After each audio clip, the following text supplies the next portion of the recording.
this is Kimberlea, and Yoga Snack is our bite-sized podcast where Robbie and I serve up nourishing discussions on yoga, astrology, nourishment, and mindset.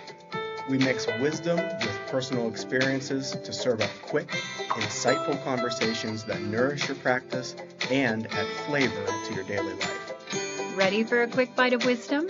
Let's dig in. Welcome to Yoga Snack. Today we're going to talk about the first niyama. We talked about the yamas already.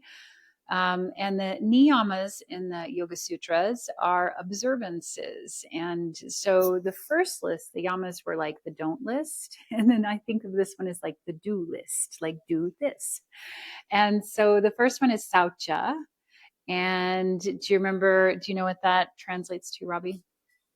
It's like purification I think that's the word I'll go with, purification. Yeah. And it's cleansing, maybe. Yeah. And it's, we can see like with asana, how we're trying to purify the body, and to use asana in a way that helps keep our body really healthy. But it also is our mind and our thoughts and our ability to really look at what we are putting in our bodies regularly. So it's not just about what we're taking out, I think, but it's also what we're putting in consistently. Because really anything that we're doing over and over and over again regularly changes us. That's really what's defining us. And that's spread out in all of the yoga texts all over the place, whether it's the Bhagavad Gita or the Upanishads. It's like that little by little, again and again. And it's so taking time to really look at our consumption in all aspects of our lives is really interesting. And you're on the tail end, you're doing a cleanse right now. Is that right? Yeah. I'm so usually around the change of the seasons, I try to eliminate some of the things like dairy and wheat and just things that are typical inflammation culprits. I'm about 10 days in. My goal is to do 21 days, so we'll see. It's pretty easy after the first couple of weeks. So, and usually once I start, I'm like, why do I ever eat differently than this? Because I feel so good. I feel so clear in my mind, and body feels good. So it's really interesting how we how what we put in us regularly really can influence everything, our perception of the world. Even I've been trying to be better in the last few months, just about noticing my blood sugar and making sure that I'm eating in a way that I'm not encouraging spikes in my blood sugar. And I've really noticed like some mental clarity and stuff. And it's kind of frustrating because it's like it's food. You don't want to have to order it in a certain way throughout the day, or you don't want, and mine's just more experimental. I was a curiosity. I learned about some stuff and I was like, let me try this out. So it wasn't really a cleanse, and it's still not, I don't think, because I'm not really doing much different. But I have noticed, in my mind, especially in the mornings, just the clarity that I wake up with. And it's pretty interesting. And even at night, I'm trying to be really good about not eating close to bedtime so that my body has some time to really not have to digest, and I can sleep. And that's all I'm doing is sleeping and recouping all the other systems. Like my digestive system shouldn't be digesting when I'm laying in bed.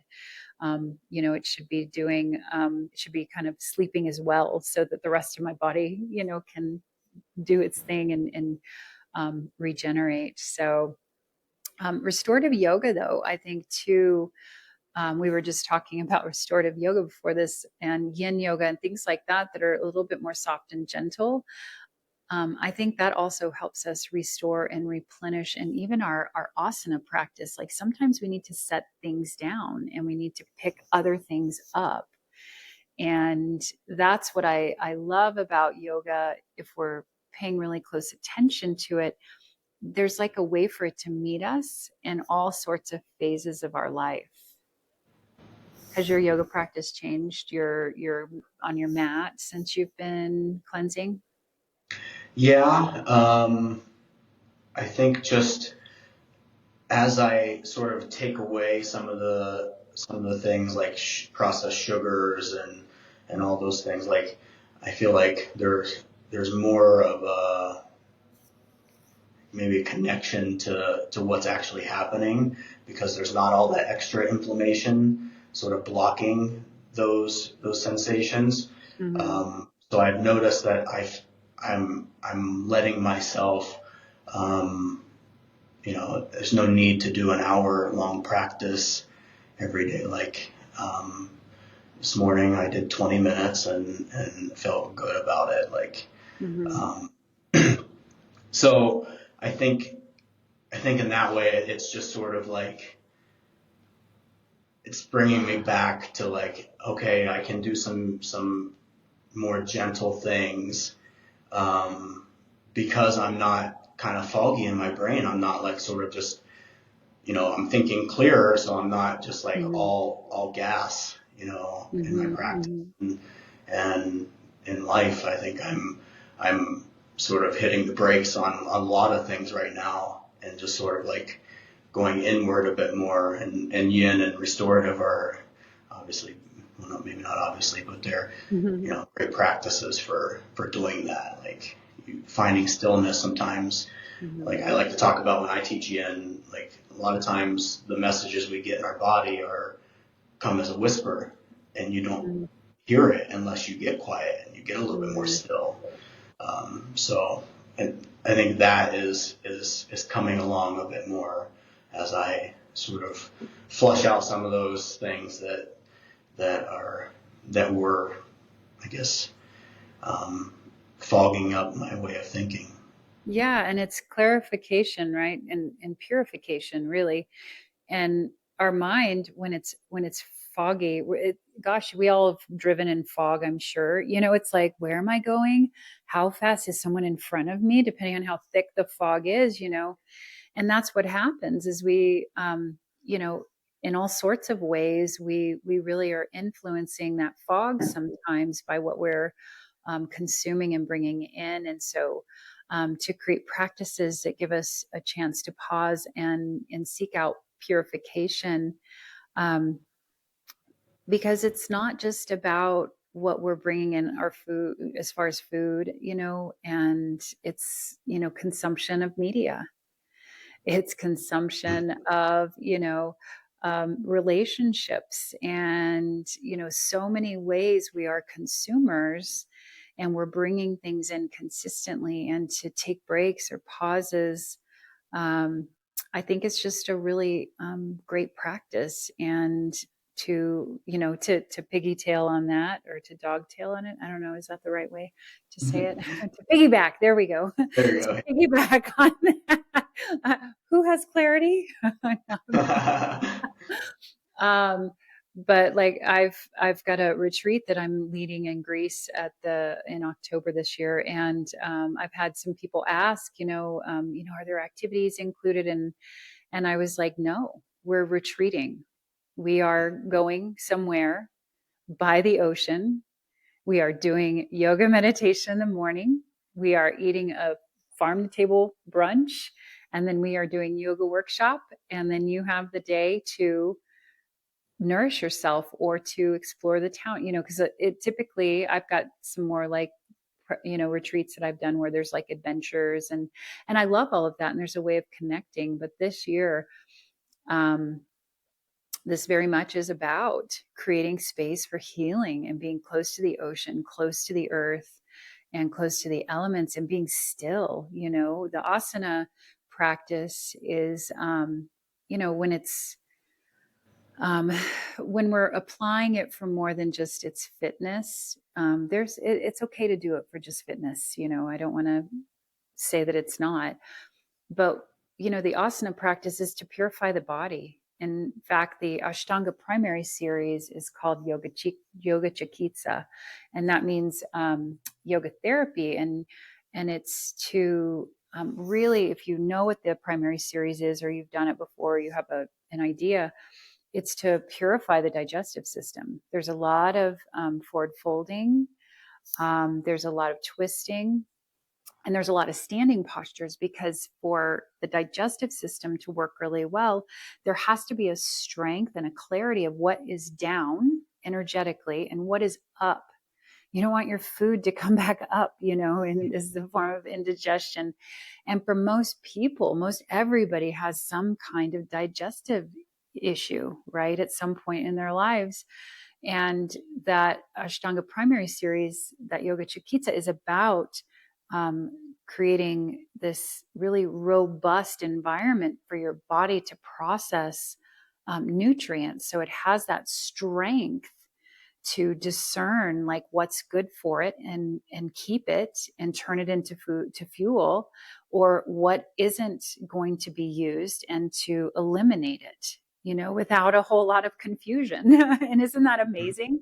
Isn't that like what purification is, and clarity? It's like, oh, this is for this and that is for that, and there's not a whole lot of fumbling around that we need to do about it and waste energy deciding, well, maybe I should keep some of this, but not all of it. And, it's like when we have that really robust, energetic clarity in our body, it's not just our digestive system, but that is an intelligence center, right? We have neurons, and we create serotonin in our guts, and so it's to support the whole function of the body and the digestive system specifically. So some of the maybe more traditional practices have that as an undertone. And I think that it's, something interesting to look at as a teacher, and even as a yoga student. Like, is my practice helping me purify my body and my mind? And I know for sure that's why practicing first thing in the morning is really important to me. There's my daughter. Because there's a wave. Because in the mornings I tend to be a little fuzzier. I have ADHD, and my brain is a little dopamine deficient, and when I practice first thing in the morning, it really calls me to be focused and really connected, body, heart, and mind. And for me, that's what's really important, to stay focused. But kind of speaking to what you're saying, like, our practice should fluctuate, with us, and to be able to take things out and to put things back in, even in our practice, is really important. And that helps us keep it going, because again, what we do over and over and over again matters. Right. And yeah. And I think too, I can't remember if I've spoken to this before, but I'm going to, purification isn't always sweating your ass off. It's not that. Like, people are like, oh, I'm going to detox. And I think sweating is a good thing. It's a function of the body. But our bodies weren't designed to work really hard under high temperatures. And so, like, I go to a steam room, and I sit for 20 minutes, but I'm sitting, and then I finish with a cold shower for like 2 minutes. And and I think that there's some intelligence in that system. But I've seen really hot yoga classes. People come out of hot yoga class and they look like they jumped in a pool, and they're full of sweat, they're dripping, and they were working really hard in addition to being in that heat. And I think then that puts our nervous system in a place of crisis, and I never want to discourage people from doing stuff that they love to do, or that gets them moving regularly. So there's not a judgment there. It's just this observation of like, I'm not sure that long term, that's what we were designed to do, because our ancestors, when things were really, really hot, they were not working their hardest. They were waiting for it to become, night with a full moon, and they would work there. And of course, hot is relative to hot, right? People who are in hot climates, it's different, but they find ways to, protect themselves from the heat. And yeah, so I think purification, like we can overdo it too. And then we're actually not doing it. We're just adding more chemicals, like stress chemicals, into our system that's going to create more, fogginess. Right. Yeah. You want to leave your mat, usually feeling better than when you stepped onto it. And I'm not sure that some of that helps facilitate that Yeah. feeling. Yeah. To feel wrecked after an asana class, I'm not sure. Yeah, I'm just not sure that that's the intention of the asana. The asana is meant to, to move energy, and Right. sometimes And it to prepare does. you for meditation, right? I mean, ultimately, it's the asana is to get your body feeling good so you could sit and sit upright. Mhm. And if you're sweating your ass off for an hour and you come out looking like a drowned rat, do you even want to meditate after that? Or do you just want to, I guess you could lay in Shavasana Yeah, and you need to get maybe, hydrated. You need to oh get yeah, hydrated before you meditate, potentially. right. Yeah. Yeah, so to each his own, and I think we all have different dispositions, but again, like from where I stand and from just my experience, I've seen, I'm not sure that that's something that's really sustainable. Um, and it's interesting. Some people really love it though, and if that's what people love and it makes them feel good, and there's a reason that they do it, and it is benefiting them, like please don't think I'm telling you not to do that, but look at it closely, because as we change, um, our we age, everybody's aging, it's a privilege, but we're changing constantly, and we want to make sure that we're supporting those changes, and purifying our systems in a way that it's actually purifying it, it's not muddying the waters more and more. So yeah, what else for purification? We talked about media. Yeah, yeah. Yeah. Um, yeah, I was going to go to the movie theater a couple weeks ago with my partner and see Nosferatu. We talked about it early in the day. What is And that what is that movie? What is Nosferatu is like a vampire movie, mm, or it was a book, I think, um, made into a movie a few times. I think it was based off of Bram Stoker's Dracula. okay. So it was basically evolved off of that story. And so, I was like, what's out right now? Oh, Nosferatu. That's a classic one. Reimagined for 2025.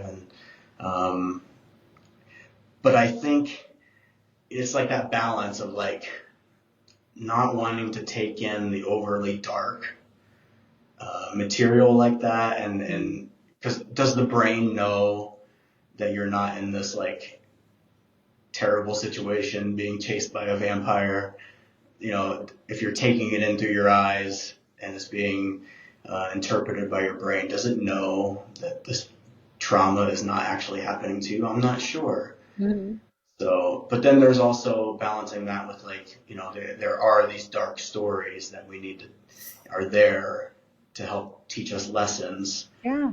Because, a lot of times our ancestors sat around campfires and they told each other stories, and they weren't always loving stories. There were some harrowing, terrifying stories, I'm sure, that they told, but it all served a purpose to Yeah, and inform. storytelling is tremendously important for us to make meaning and to understand our lives, right? And so storytelling and creativity and art, and and I think it's like choosing it though consciously and making that discernment, right? Because sometimes it's appropriate and it's important, and other times it's just the thing that we do to numb ourselves, and we do it so often that it maybe even changes the way that we perceive the world around us, that we perceive everybody as a jerk or as a threat, or like our baseline of humanity can change. And there's it's just one of those things where I think it's interesting to look at, like, what do you consume regularly media wise? And um, I'm, I'm a business owner. I'm on social media, and I'm, trying to, even here, we're on social, we probably have this up on social media and clips, and there's just this world that we live in right now that includes this.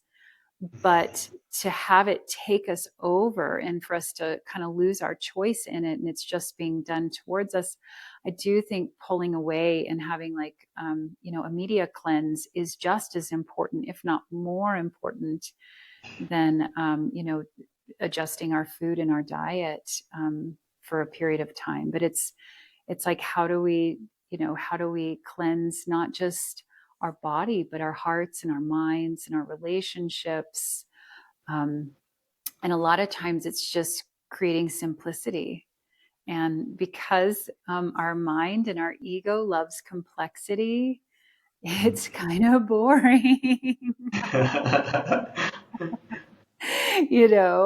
But and it's hard sometimes, right, to eat really simple foods, simple ingredients for a period of time, to have, gosh, even to pull off like music and stuff, like it's all on my phone or it's all on a digital device now. And even people's books are on digital devices, and it's like, but to be really simple and to be in nature and to give ourselves that permission for our lives to be really, simple, allows us to create, I think, clarity, and helps us purify not just our minds, but our heart and our spirit, because we're more complex than just a body. We're not just a machine, by any means, walking around. But yeah, I think this it's a good one. It's the first do on the do list of Yeah. Niyamas.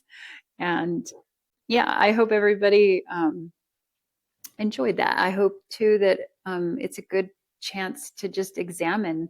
I always say, um, lovingly scrutinize, lovingly scrutinize what it is that you're doing regularly, right? So we can get really mad at ourselves and lack compassion. But it's like, look at it and see, um, and maybe there's an opportunity to get some clarity and find some practices that are helpful, that you can do, whether it's for a period of time or it's something that you're doing little every single day. Even just drinking more water, right? Like that.